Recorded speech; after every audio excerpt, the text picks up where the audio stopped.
আসসালামু আলাইকুম প্রিয় শিক্ষার্থীবৃন্দ, আশা করছি আপনারা সকলেই অনেক ভালো আছেন। ড্রিমআপের পক্ষ থেকে আমি মোহাম্মদ আলী হোসেন সবাইকে আরও একটি নতুন ভিডিওতে স্বাগতম জানাচ্ছি। সো ভিডিওর মূল অংশটি শুরু করার আগে আমি ফিরে আসছি একটা ইন্ট্রোর পর, এবং সেই পর্যন্ত আপনারা আমার সাথেই থাকবেন।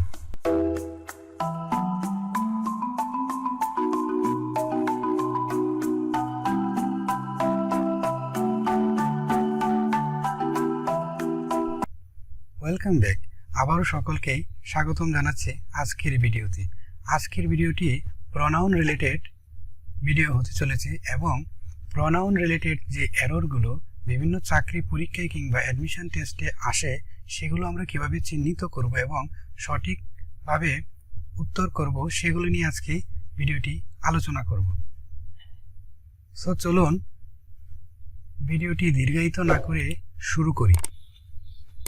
তবে একটা রিকোয়েস্ট রইল আপনাদের কাছে, সেটা হচ্ছে যারা আমার প্রনাউন রিলেটেড আগের ভিডিওগুলো দেখেননি সেগুলো দেখে নেবেন, এবং প্রনাউন রিলেটেড 2 নাম্বার যে পার্টটা আছে সেখানে কতগুলো প্রনাউনের একটা চার্ট নিয়ে আলোচনা করেছি, এবং এই চার্টটি আপনারা প্রথমে দেখে বুঝে তারপর এই ভিডিওটি দেখলে সহজে বুঝতে পারবেন। তা না হলে এই ভিডিওর অনেক অংশ আপনাদের বুঝতে সমস্যা হবে।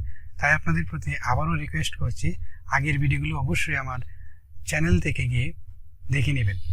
ওকে, চলুন শুরু করা যাক। কারণ আজকের নিয়মটি এখানে বলা হচ্ছে যে শরীরের বিভিন্ন অঙ্গের নামের পূর্বে অর্থাৎ আগে পসেসিভ প্রনাউন ব্যবহার করা হয়। আমরা যদি একটা উদাহরণ দেখি, দেখেন এখানে উদাহরণ দিয়ে হচ্ছে যে হি হার্ড হিজ আর্ম।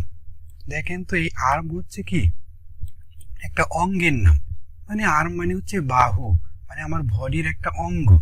যেহেতু অঙ্গের নাম এবং এটার আগে আমরা এই পসেসিভ প্রনাউনটা ব্যবহার করেছি, কারণ আমরা জানি হিজ হচ্ছে পসেসিভ প্রনাউন। এই হিজটা ব্যবহার না করে যদি আমরা এখানে অন্য কোনো প্রনাউন ব্যবহার করতাম, যেমন এখানে অন্য কোনো প্রনাউন বলতে হিম হতে পারত, হিম যদি আমরা ব্যবহার করতাম তাহলে বাক্যটা ভুল হয়ে যেত। তাহলে আমরা নিয়ম অনুযায়ী আমরা কি ব্যবহার করেছি, যেহেতু আর্মটা আমাদের একটা বডির অংশ মানে অঙ্গের নাম, সেহেতু আমরা আগে ওই পসেসিভ প্রনাউনটা ব্যবহার করেছি। চলুন আমরা দ্বিতীয় উদাহরণটা দেখি। দ্বিতীয় উদাহরণটা বলা হচ্ছে যে she broke the wrist in the accident. তাইলে এই যে এখানে রিস্ট হচ্ছে একটা অঙ্গের নাম। রিস্ট মানে হচ্ছে কবজি, হাতের যে কবজি আমরা বলি সেটা হচ্ছে রিস্ট। তাহলে রিস্টের আগে দেখুন তো এখানে বাক্যে ব্যবহার করা হয়েছে কি দি।